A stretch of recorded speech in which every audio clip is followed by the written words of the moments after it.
Hey guys, we are back with another episode of Chamber of Game, our video gameplay series for the Leviathan Network.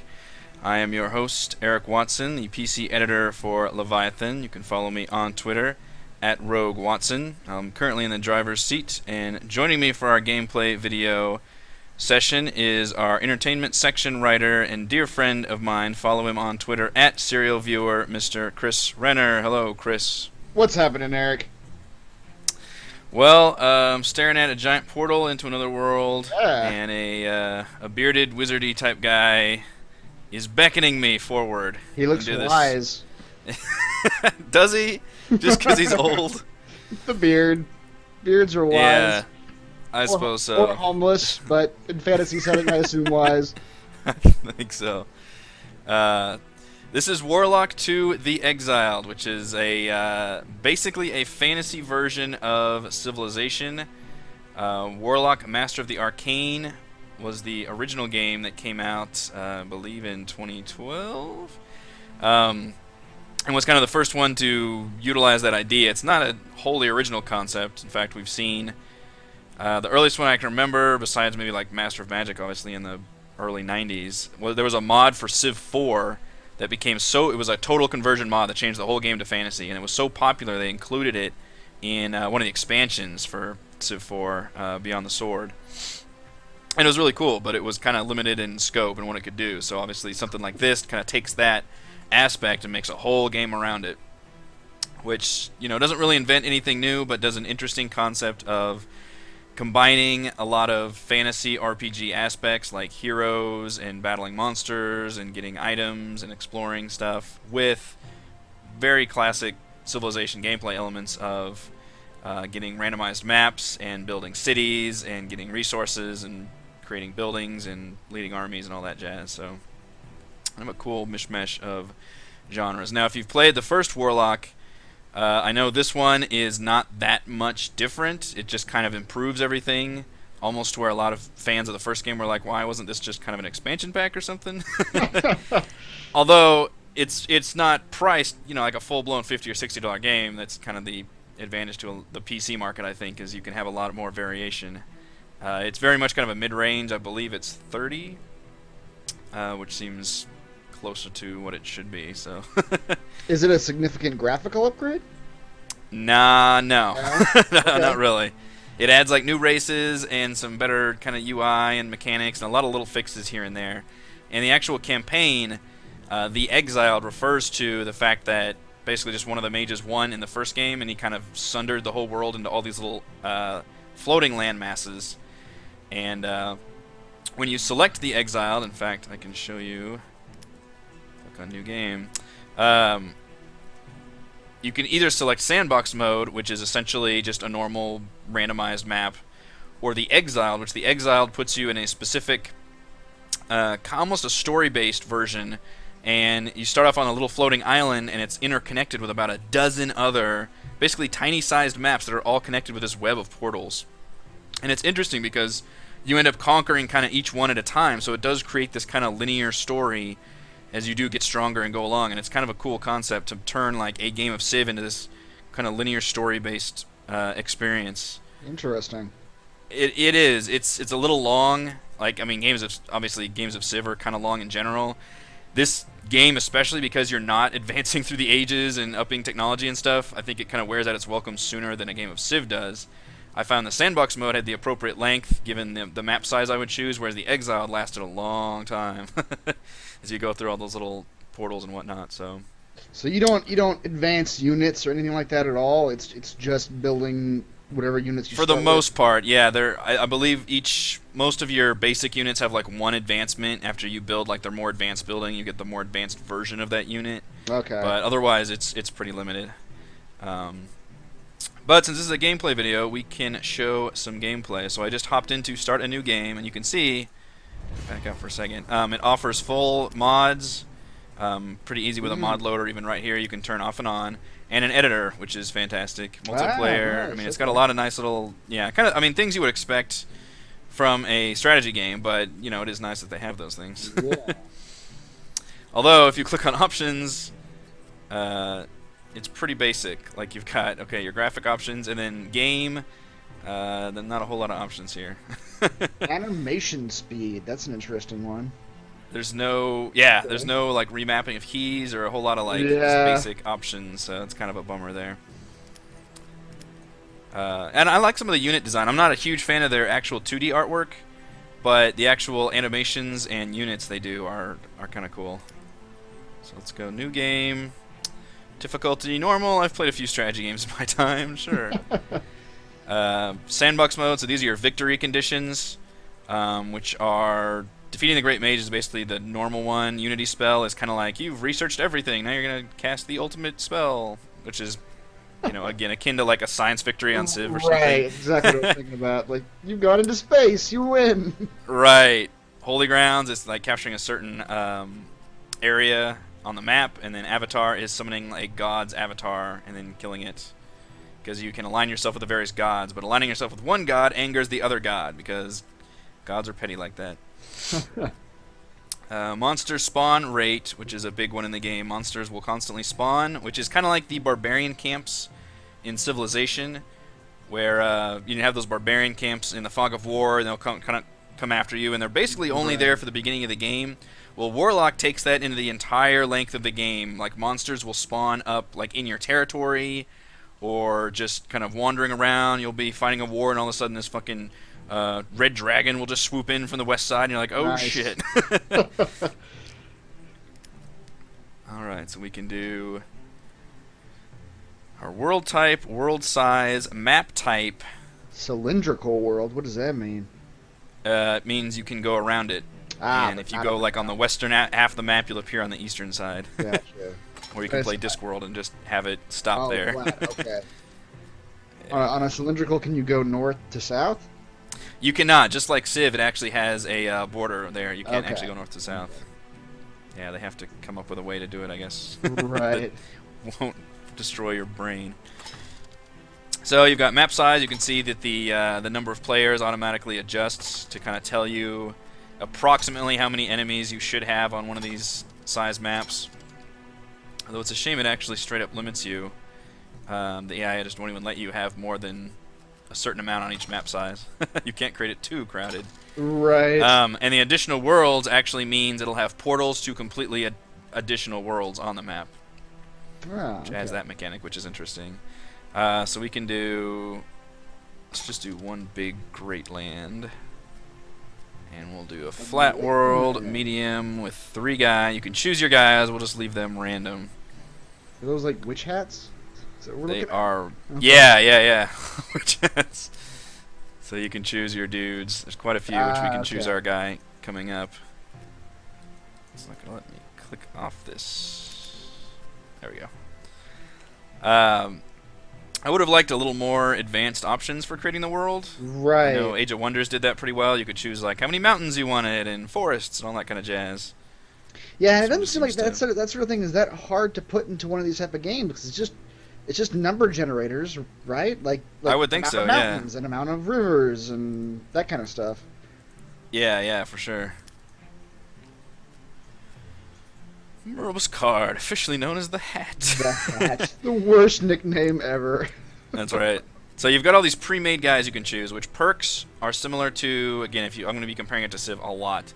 You played Civ, these are like the passive abilities they get, which are just a little boosts. So he gets like essentially better happiness and casting speed, and then he actually starts out with some spells. And spells, again, are your research tech. So basically he gets a little head start on his tech tree. That guy does not look charismatic. Like, that does not look like it matches up. He rules through fear. I guess. There are 6 different races, I believe. Humans, elves. Let's see. Plane Striders is him. Humans. He's Plane Strider again. Ooh, there's the elf. Monsters. The generic monsters. Undead, which are cool. Nice. And where are the Svarts? Which are like kind of Viking samurai guys, I guess. Oh, okay. First kind of liked them. What is that? Oh, it's just a statue. Okay. Yeah, Escalabon. So yeah, we can play Who's that? Pretty Who's much the faceless dude? Rajak, I guess. Oh, okay. Seems kind of interesting. A whole bunch of questions about who he is. So you can pick these guys all have their perks, so experience per turn +1. Literally all his units just gain experience slowly every turn. And he actually starts out with God relation to Lunord. Each guy has got the race associated with him, but you can customize each one exactly as you want. You start off with a set number of points, and then each thing costs a certain amount of points. So based on that, you can create your guy. That's kind of cool. Yeah, so Like being favored with a D&D god. character building. Kinda, yeah. I mean, it's pretty limited, but you do get a little bit of options. So starting off with the smallest spells doesn't cost very many points, but being favored to one of the gods definitely costs a lot. What so do the favors? on. What do those favors give you? It gives you a spell. Oh, okay. Usually, let's see. Yeah, Daros can. What does he do? Heal, Holy Word, or inflicts life magic damage on one undead unit. So.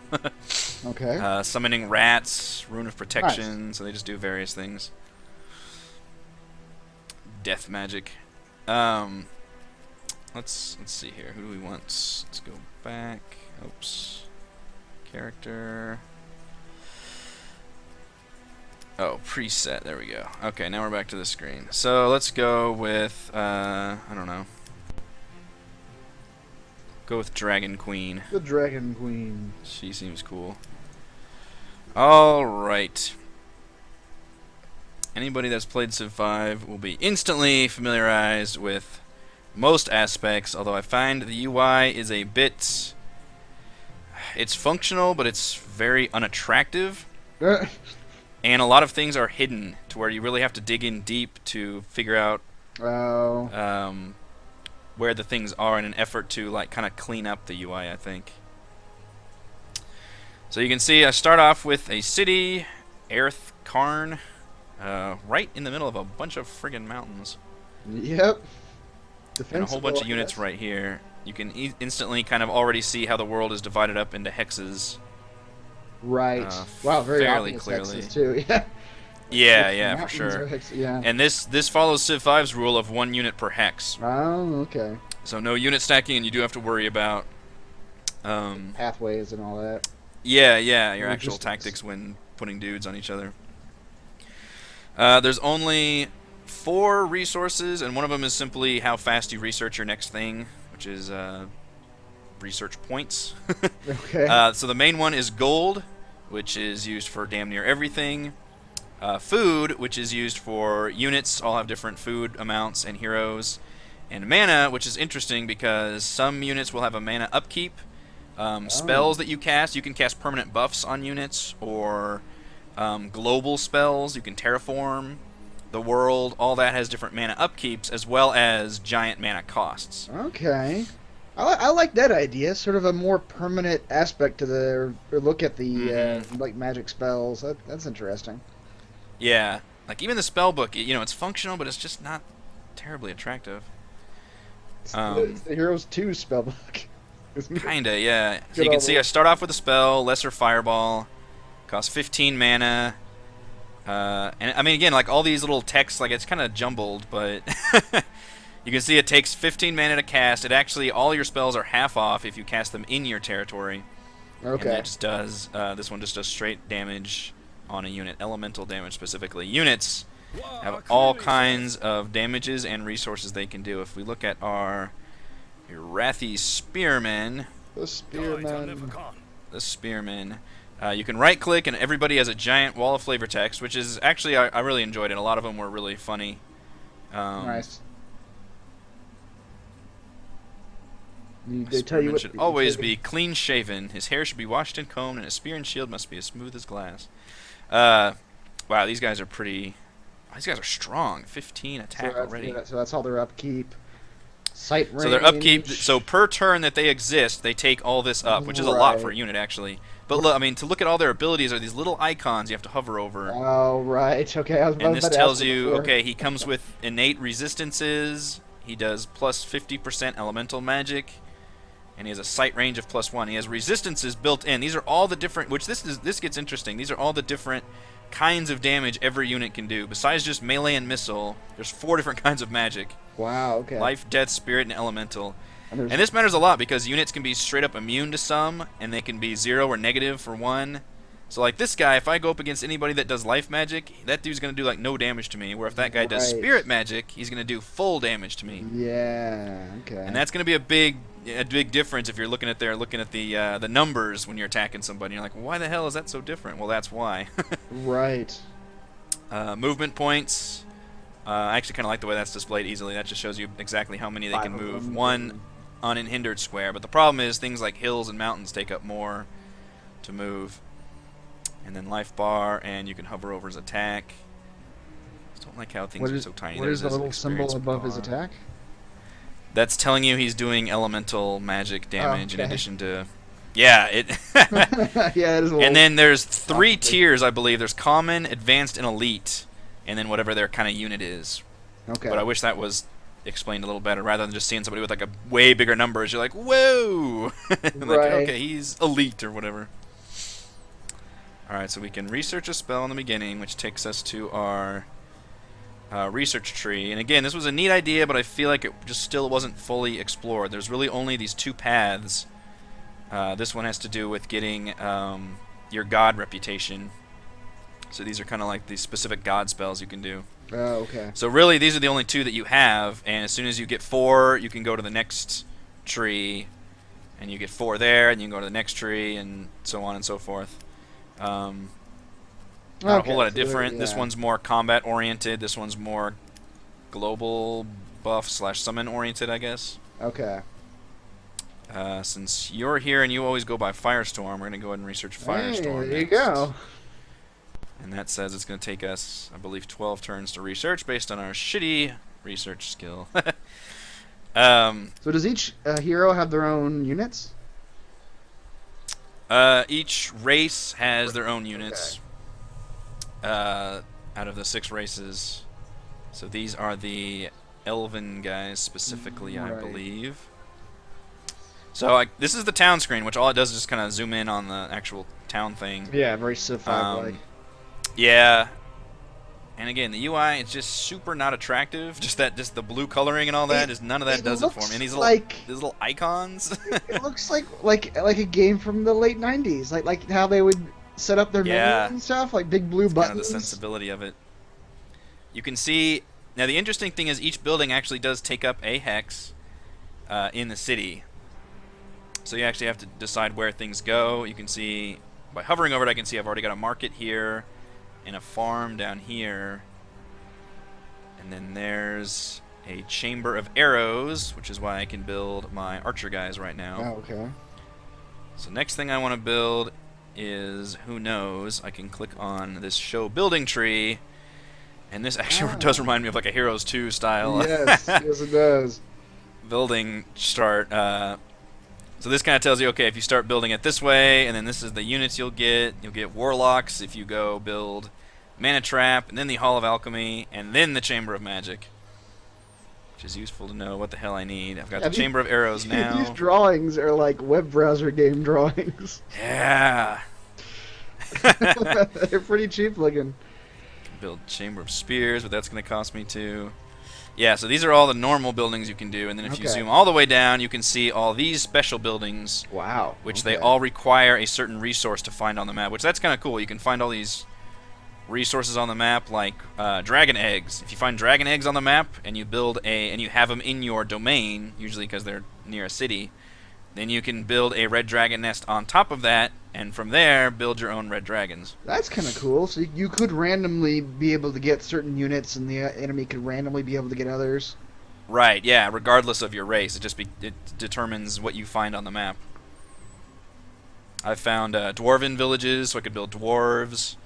I've found and you'll find neutral cities too. You'll just conquer like an undead city, and then you can totally take undead guys. Okay.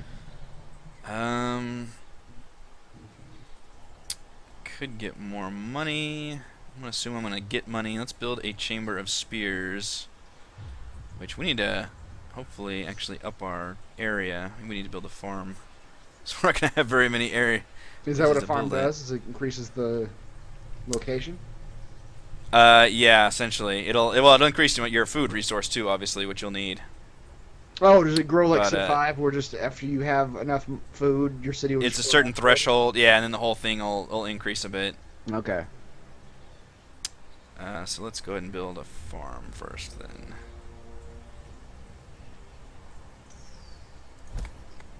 Alright, and that farm will build there. We'll build some more dudes, which that just appears this little icon down here saying, hey, we're going to build this guy in 3 turns. Okay. Wow, that's pretty cheap looking little icon. Pretty there. tiny.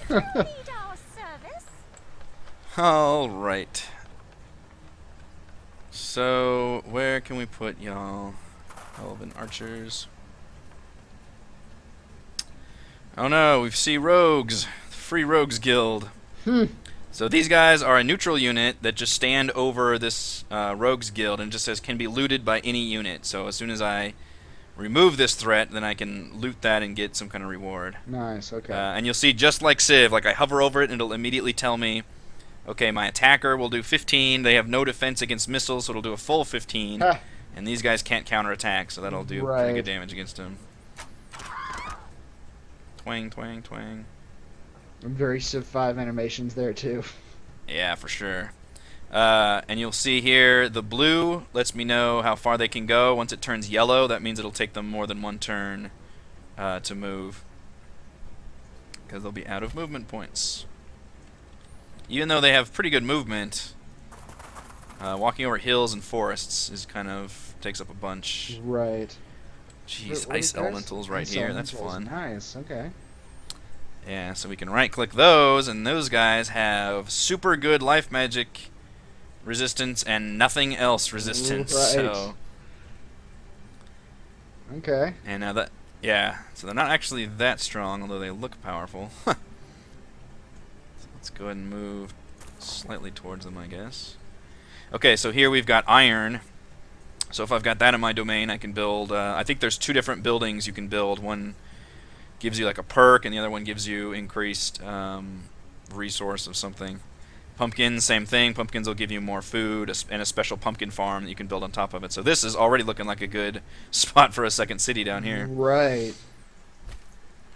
We've got our other archers will also go that way. Saying, hey, you can build these bow guys there. Yep, I'm way ahead of you, game. End turn. Did you know you can move units? Sure did. This guy actually attacked me because he's a dick. Let's let these guys finish these guys off. The ice elementals? Yeah, a little bit of life is lost there. Did we see their animation? And I missed it. It might have been that. Yeah, it usually will show it, but that was the only thing it was doing. So let's go up here. Now that we took them out, I said, hey, what did our troops get? We got Deathbane, which is an artifact that gives plus 25 death magic. Okay. Resistance and 30 gold. Artifacts can only be equipped by heroes, and heroes will randomly appear in this screen. They'll appear, you can hire them from here, and you can only have up to 4 heroes, and they usually cost a big chunk of gold to hire, and then they have huge upkeep costs. But they're typically very good units, and they can wield all these cool artifacts you get. And they just count as 1 unit on their own, right? Correct, yeah, just 1 unit on the map. But they're cool. You can get like giant ogre guys, or spellcasters that can like heal your other units, or summon guys. Nice. Or do all kinds of neat stuff. Let's see, you guys have enough turns to kill these guys? I like those odds. So 12 against... So he's supposed to do a 6, but because I've got some resistance get elemental, he'll only do 4 to me. Oh, okay. And luckily, it does show you exactly what the results are. Minus any kind of crits or anything, so that's kind of nice. And this is... There we go. Oh, there's an ogre right there. So because I did enough damage, he'll actually retreat, and I'll go in and take his spot automatically. They can retreat? How does that work? Yeah. I get 40 gold. Whenever you do like an overwhelming amount of damage, the enemy will just move back a square, or a hex, and then your guy will automatically take that spot. Oh, okay. So I took his thing out. So pretty good so far. So like this ogre, you can see, not to be messed with. He's an advanced fighter. He's got 55 hit points and does 20 damage, and has some pretty good resistances built in. So probably don't want to mess with him for a while. Now he just fled. Most of the guys, especially the ones that just sit on top of their things, will not move around. They'll just stand there and wait for you to come attack them. But there are monsters that will spawn in and wander around and really ruin your day. Roving bands. Roving, wandering monsters, yeah. Let's just explore this way. Oh, we met somebody else right here. Dang, I am close to the white dude over there. So this is a small map, right? It looks really small. This is a medium. It looks like this because I haven't explored the area. It'll actually increase it'll zoom out as I go. Yeah. Gotcha. I'll let these guys heal. Actually, that's another Civ 5 thing, isn't it? That it is totally. Okay, there we go. Our domain actually grew already. Spider hatch. I wonder if I can build my own spiders if I get that one. Can build my settlers already. That's interesting. Okay, so now I've got this elven village, which I believe is part of being the elves. You get that elven village right there. So I can build either an elven bungalow or a casino on top of it. Apparently elves... Yeah. So the elven village will let me build elven archers, sharpshooters, and eventually the elven shooting grounds. The casino just straight up gives me plus 50% gold. Wow, okay. I think I'm going to go with the bungalow. Aw. I know. Yeah, that casino would be rolling in the dough. No downside to casinos, just straight good.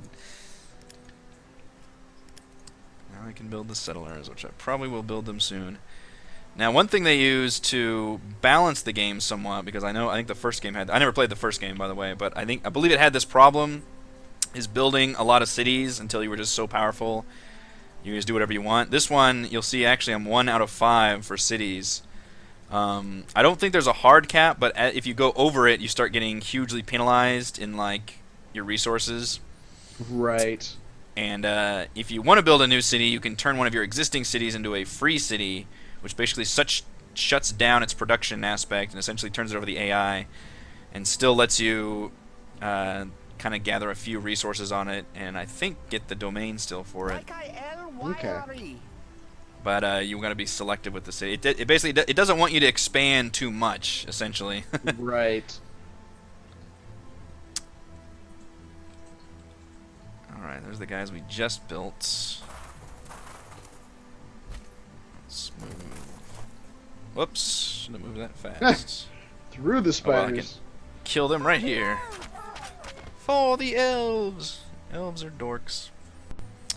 Another good area to build a city at. Spider hatch and silver. Nice. Sure, that's all good things. Silver-plated spiders. Yep, that's the goal. Living the dream. Actually, you know what this is? This is the, since I think I selected a flat world, I believe that is just the edge of the map. Is what we're looking at. Okay. The world ends. You can't. Yeah. I was hoping, I've played the flat world before, and I was hoping that it would just literally drop off into space or something. Right. I guess they thought that would look better, where it just kind of gradually ended at some point, but... It's just considered like the wild lands that you cannot go through. Oh wow, these guys are way stronger than me. They have 28 health and do 16 damage. Nice. And I do not much damage to them. So let's go back with our tail between our legs. Not mess with warlocks. Cancel current task. Left mouse button. Cancel it. Wow, I started in the lower right corner of this map. Yes, you did. I guess there's nobody's gonna come at you from that side. Yeah. There's a lot of crazy tiles too. Living forest. Heals units per turn. Deals damage to undead units. Oh. 25% defense and plus 50% food production. So there's a lot of the like rock paper scissors sort of aspect of like certain units are good against certain things in terms of their elemental or life or yeah, for sure. Yeah, you definitely want to mix. Like skeletons, I think have great. Look at that. They have 65% missile defense, so I only do 5 damage to them. Right. So it is not a good idea. I always thought that about skeletons. I'm like, okay, it seems like if How are you anybody, going to pierce them yeah, exactly. with arrows? How are arrows going to do anything against skeletons? And it does make sense. Like, they're immune to death magic, but Right. they're weak against life magic. And then Right. melee, they take full damage, and spirit and elemental. So Yeah. this is an example of a unit that you have to use certain things to take them out. Otherwise, you're going to have a bad time. Yeah. Yeah. But I like that aspect. Like, it does actually add a little bit more complexity to the combat. Right. Unfortunately, our bow wielding guys are gonna have to go find other game, like these minotaurs. I bet you can pierce a minotaur. You can totally pierce a minotaur straight through the heart. They're all bulky and made of flesh. Apparently, minotaurs live in pyramids. Nice. That's their that's their jam. Okay, so our unit is leveled up now after shooting at minotaurs. And again, it works very similar to Civ 5, where you just pick a random level up perk. And they look like the same perks too, like terrain yeah. bonus. Yep, Attack bonus? like do more damage, get more resistance. Let's just do Yep. more damage. Some of them are cool. Like a lot of the basic units are pretty lame. Like the heroes get really cool ones. They'll gain like whole new abilities and stuff you can activate, Nice. which is kind of spiffy. Ooh, there's some lava fields up here. Extra building upkeep. Wow, and just okay. So lava's Jeez. just terrible. Bad news all around. Lava's bad news all around. That is not a good place to build my vacation home.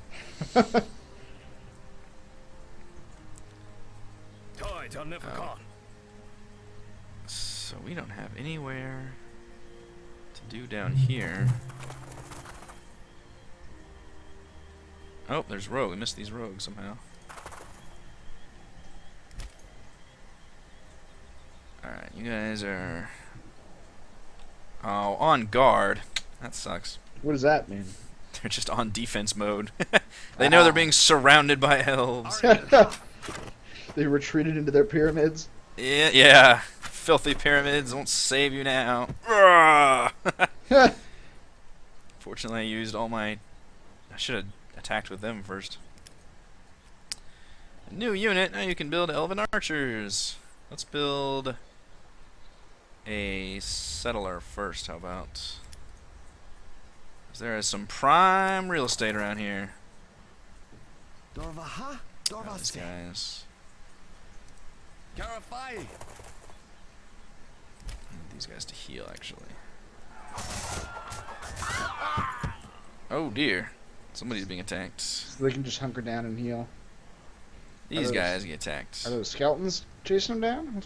Oh. Now, the rogues down here thought they could take on my spearmen. They were dead wrong. Yeah, that rogue's got no life. What is he thinking? Fought valiantly, but not gonna happen.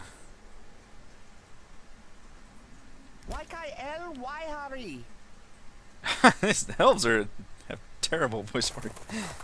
Makes me hate them so much. Oh, this corner is just bad news bears. Forgot about that ogre. I don't want to be anywhere near him. Yeah. Sorry, ogre. Just continue to crouch on your ogre den. Which those will give you, like, a lot of times you can get entire heroes as rewards. Like, you can get heroes, artifacts, you can get units. I looted a wolf lair one time and got a troll unit Really? early in the game, and that dude served me throughout the entire game. Trolls are amazing. So it's a huge incentive to actually go through and, like, loot all these things. Right, because you might get See what something we get. great. Yeah. Minotaur pyramid is 80 gold. Not too exciting. Let's see what else we can. Well, there's gold in them there hills. The Minotaurs were gold miners. Uh-oh. Okay, here is a neutral castle. New Bigden. New Bigden.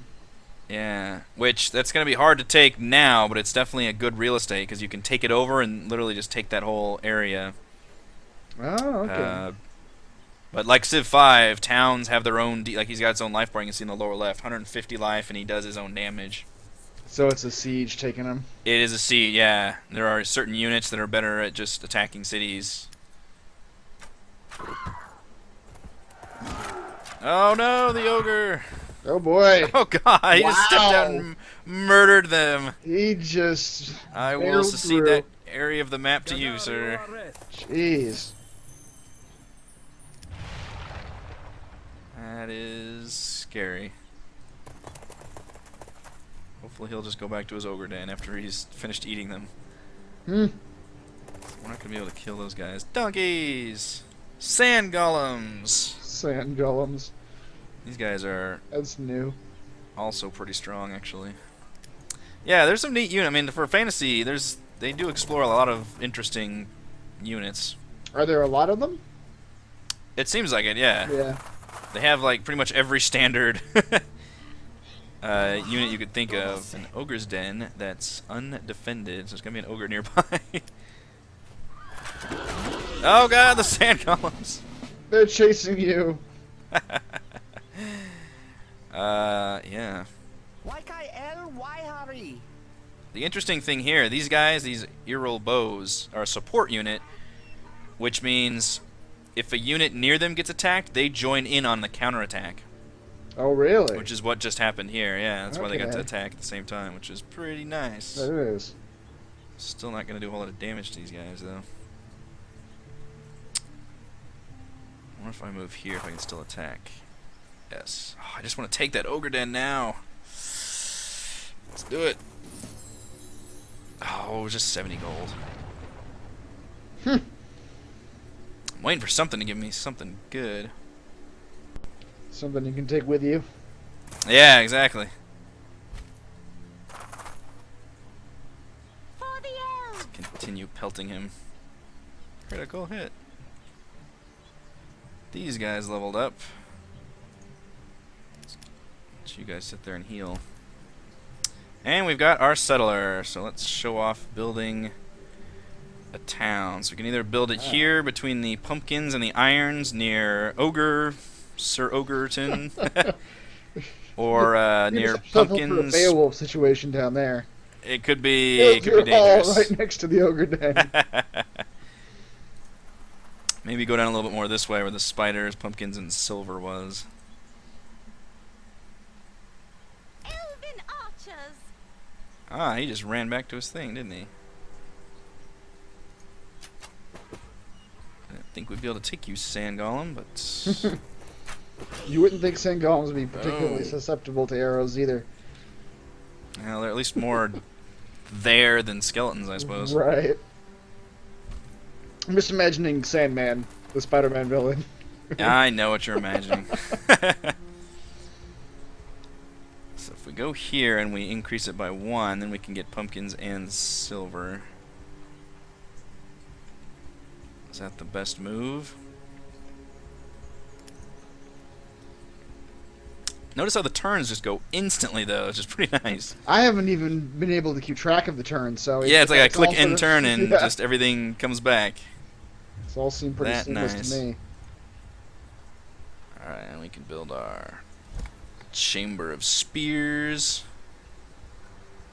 Let's build some more Elven Archers.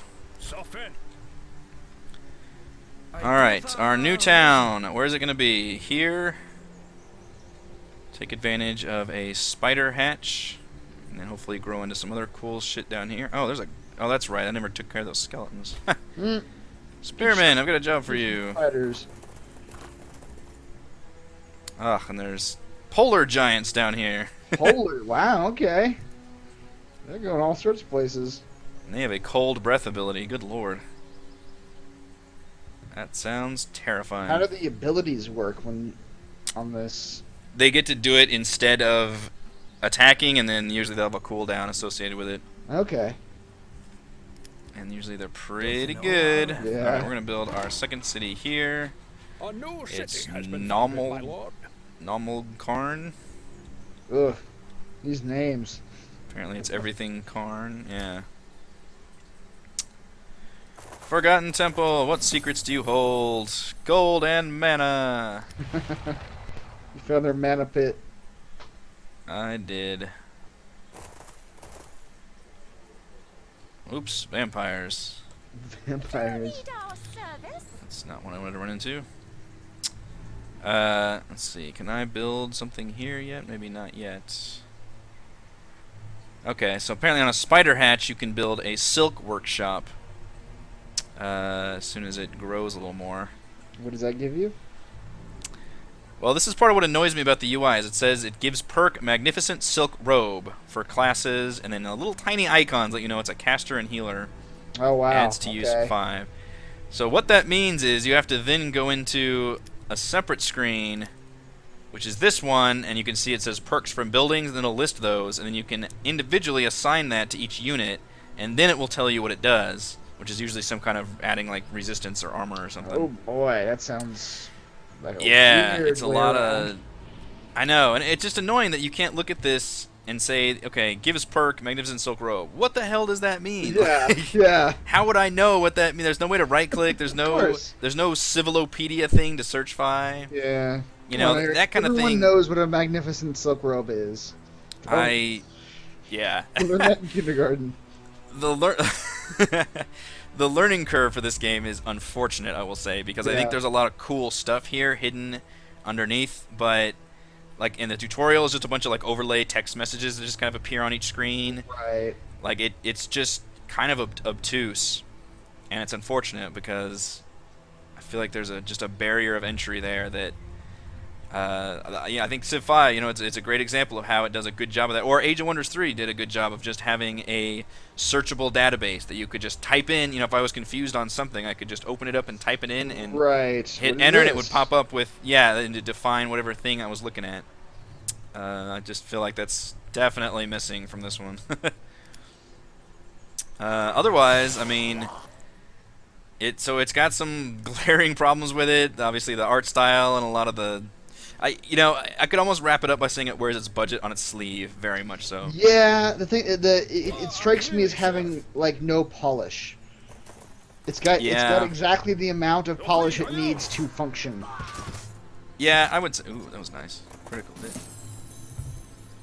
Life crystal. Yeah, I would agree with that. I think, and they've iterated quite a bit, even from Warlock. I mean, this used to look a lot rougher. The first game was a very much rougher version of this. Right. So it is nice to see it looking good. The UI, I think, still could use some work. The concept of multiple worlds is kind of cool. You can actually go to this screen, and this one will say, if you play the Exiled campaign, this is where it's like a dozen of these little shards. Oh wow. Okay. Like literally the world, and they'll have That like can little just webs. exponentially increase how many maps you're playing. Yeah, literally does. Wow. It's kind of crazy.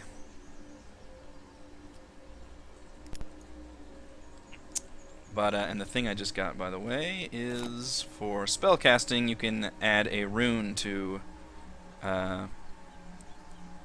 any spell. Oh It's a wow. glyph Okay. slot. Glyph, I guess, not rune. I don't know. I call them runes. Same difference. That's what I'm saying. But yeah, I think there's a lot of cool concepts Yeah, here. it sounds like it. If you have the patience to look through it, and especially if you're a big fan of this genre of game, and it seems like something you can dig into, I think there's a lot to really enjoy.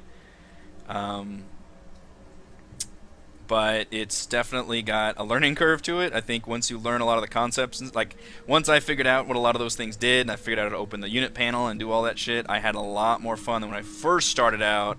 Trying to figure I it was all out. expecting it, and I was just expecting it to be as intuitive as a Civ game, and even being a Civ veteran, like it still took me a while to kind of figure out the nuances, and all the Right. little things involved. So,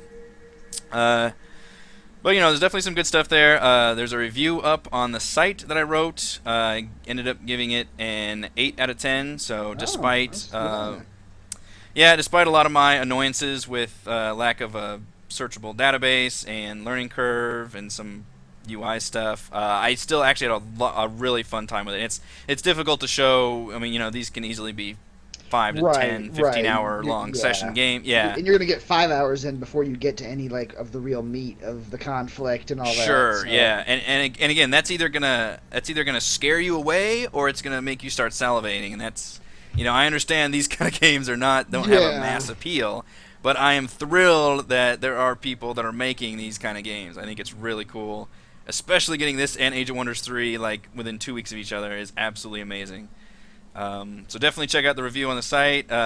Subscribe to us on YouTube. Follow us on Twitch, Leviathyn TV. Thank you, Chris, so much for joining us for this episode of Chamber of Game. This has been Warlock to the Exiled. I am Eric Watson. Be sure to check out Leviathyn.com and the Leviathyn Network and all the appropriate places. Thank you, guys.